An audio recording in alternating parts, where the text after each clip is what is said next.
A man died. He was buried. And then he came back. We are not talking about Jesus.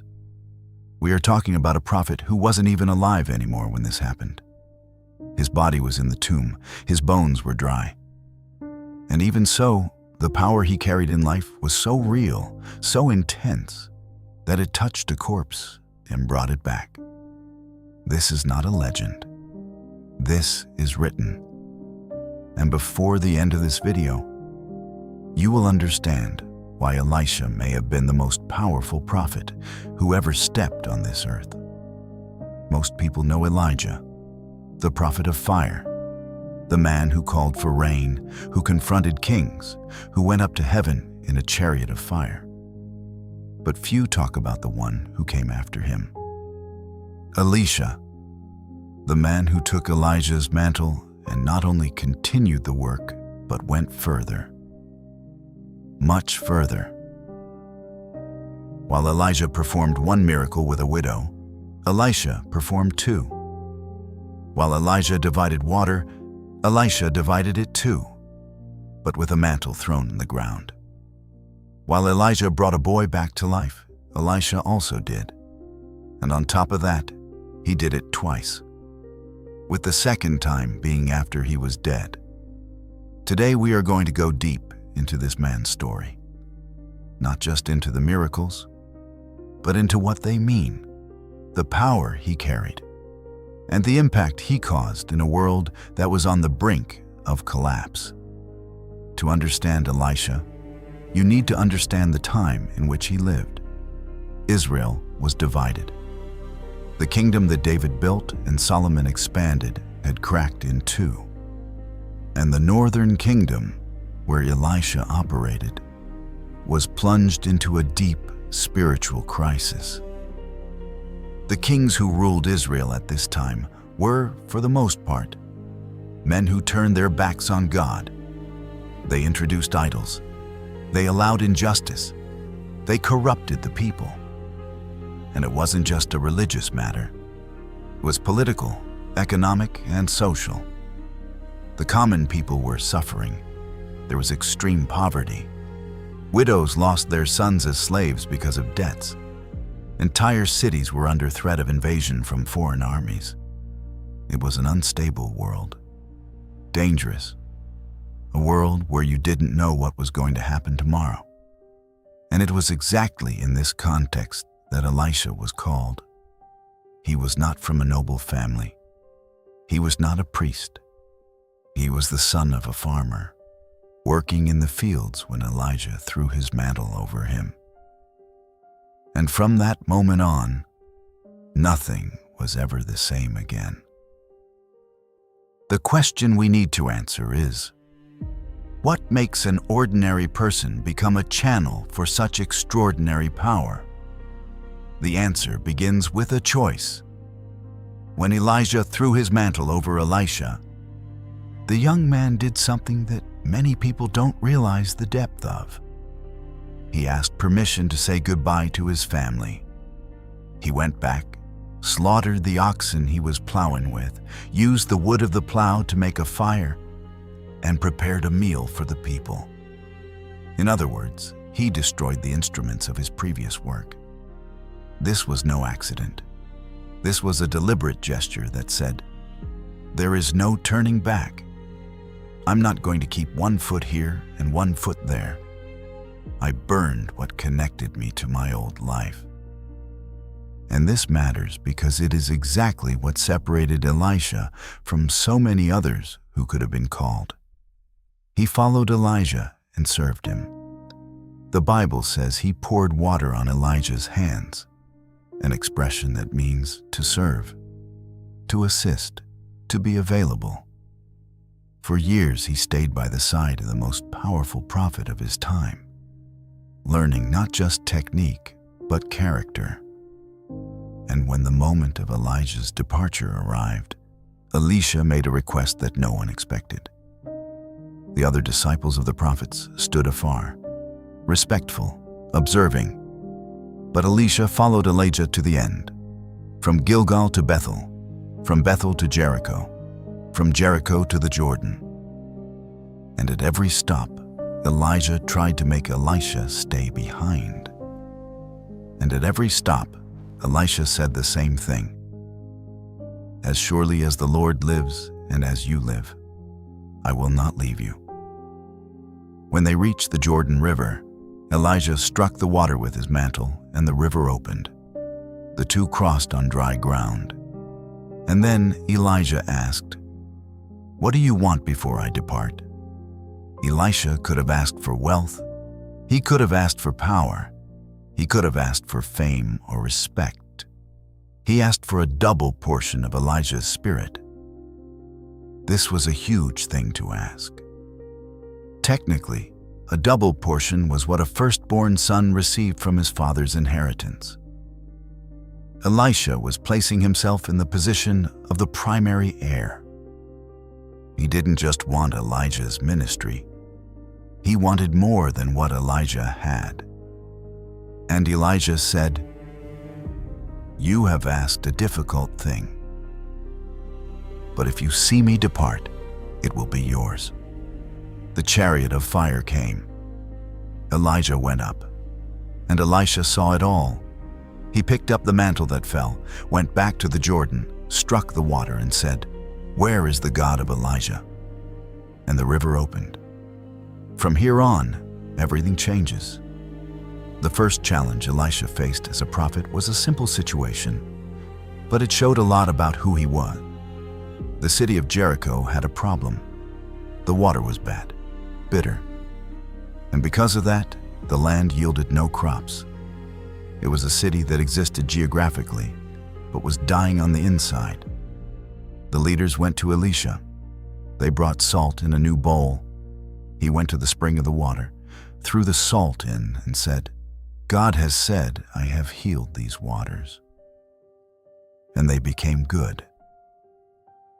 But shortly after that came something that many people ignore or don't know how to explain. Elisha was going up to Bethel when a group of youths came out of the city and started mocking him. "Go up, you bald head. Go up, you bald head." It seems like a silly thing, but it wasn't. In the historical context, that was a serious provocation. They were ridiculing not just the man, but what he represented. And Elisha pronounced a curse on them in the name of God. 2 bears came out of the forest and attacked the group. This episode bothers many people. It seems disproportionate. It seems cruel. But what needs to be understood is that Elisha was at the beginning of his ministry. In a world where the authority of prophets was being contested, where kings and peoples despised the voice of God, this moment established something clear. God's messenger was not a figure to be joked with. And the miracles that came after show the other side of that same power. A widow went to Elisha in despair. Her husband had died and had left debts. And the creditor was coming to take her 2 sons as slaves to pay what was owed. This was the real world at the time. This happened. Children being taken from their mother because of debts. Can you imagine the despair of this woman? Elisha asked what she had in the house.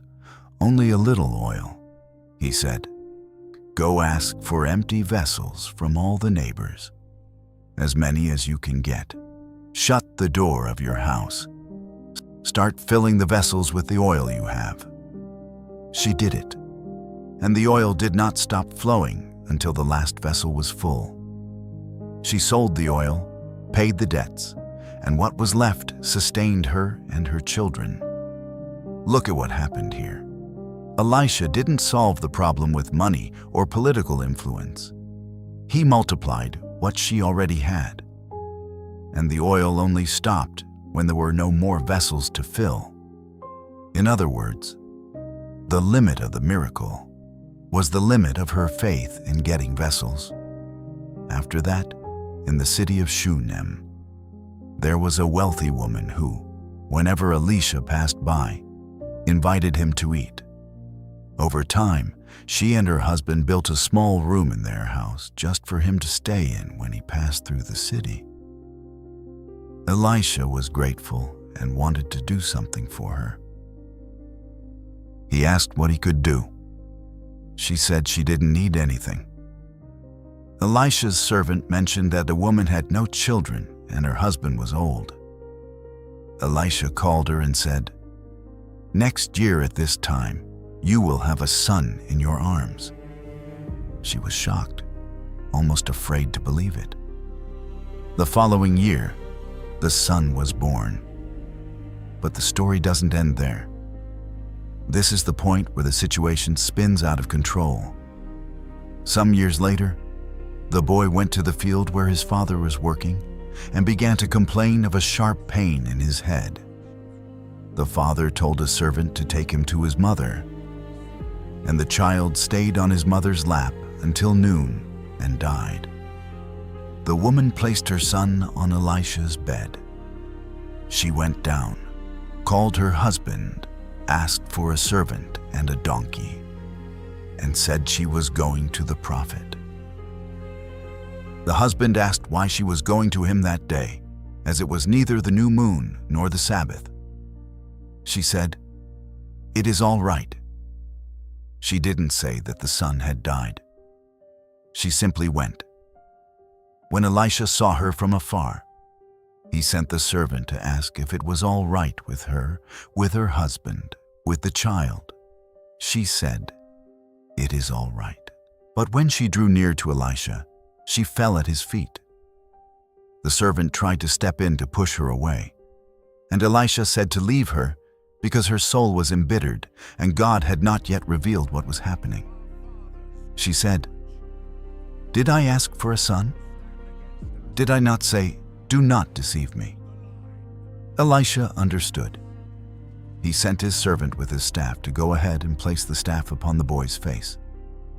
But the woman said she would only leave I call if upon Elisha all went present personally. to unite.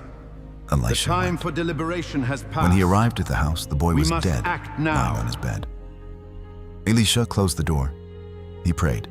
He lay upon the boy, mouth to mouth, eyes to eyes, hands to hands.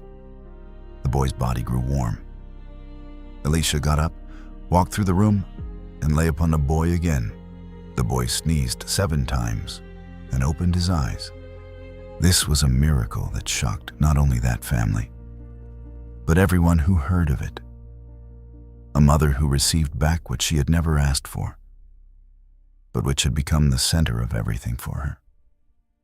Elisha's miracles continued for decades. He neutralized poison in a pot of food. He multiplied 20 loaves of bread to feed 100 people, and there was still leftovers. He purified water. He guided armies. He healed leprosy. And it was regarding this matter of leprosy that one of the best-known stories of his ministry took place. Naaman was a general of the Syrian army, a powerful man, respected, feared. But he had leprosy. An Israelite girl who served in his house mentioned that there was a prophet in Samaria who could heal him. The king of Syria sent Naaman with gifts to the king of Israel. The king of Israel was terrified, thinking it was a trap, that Syria was looking for a reason for war. Elisha heard of it and sent word, "Send the man to me." Naaman arrived with horses and chariots at Elisha's door. Elisha did not go out to meet him. He sent a messenger to say, "Go to the Jordan River and wash 7 times. You will be healed." Naaman was furious. He expected the prophet to come out, make a dramatic gesture, and invoke the name of God in an impressive way. A ritual fitting for his importance. Wash in the Jordan? A dirty river? The rivers of Syria were better. He was leaving in anger when his servant said, "If the prophet had asked for a difficult thing, would you not have done it? Why not do something simple?" Naaman went to the Jordan. He dipped 7 times, and on the 7th time, his skin became like that of a child. He returned to Elisha and said, Now I know that there is no God in all the world except in Israel. This moment matters. A Syrian general, a historical enemy of Israel, recognizing the God of Israel because of a prophet who refused to be impressive and asked only for simple obedience. But now, we reach the moment that cannot be ignored. Elisha fell ill, an illness from which he would not recover. The king of Israel went to visit him. He wept over him and said, my father, the chariots of Israel and its horsemen." The same words Elisha had spoken about Elijah. Even while sick, Elisha instructed the king to shoot an arrow through the window. Then he told him to strike arrows on the ground. The king struck 3 times and stopped. Elisha became angry. He said that if he had struck 5 or 6 times, he would have defeated Syria completely. But with 3, he would win only 3 battles. And then Elisha died. They buried him. And here begins what may be the most extraordinary thing recorded in the entire Hebrew Bible after the period of the patriarchs. At some point after Elisha's death, a group of Israelites was burying a man when they spotted a troop of Moabite raiders approaching. In fear, they threw the body into Elisha's tomb and fled. The body touched Elisha's bones, and the man came back to life. He stood up. A man died. He was thrown into a tomb. He touched the bones of a prophet who had already been buried for some time, and he returned to life. There is no way to minimize what this means. The power that Elisha carried in life was so real, so present, that even after death, his bones had life in them. This is the climax of Elisha's story. It was not a miracle he performed while he was alive. It was a miracle that happened without him being present to do anything. The impact of a life given to God does not end with death. Elisha's story begins with a radical choice, burning the past to follow something greater, and ends with bones that resurrect the dead. Between these 2 points, there are decades of service, of faithfulness, of moments when he could have given up, could have walked away, could have used the power he had to benefit himself. But he did not do that. He served widows. He fed people. He purified water. He healed diseases. He guided kings. He protected the innocent. And all of this in a time of deep crisis, in a world where faith was being destroyed from the inside. What Elisha represents is not just supernatural power. It is what happens when a person decides to be completely available for something beyond themselves. He asked for a double portion of Elijah's spirit. And by the count of the recorded miracles, he received exactly that. Elijah performed 7 recorded miracles. Elisha performed 14, including the one that happened after his death. The question that remains is this: what do you do with what has been placed in your hands? Elisha had a mantle. He had oxen, he had a plow, and he burned all of it to take hold of something he could not even see yet.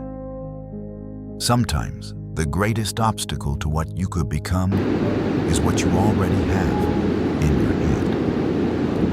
Elisha understood that, and because of that decision, his story is still being told thousands of years after the last arrow was shot through the window of a room where he was dying.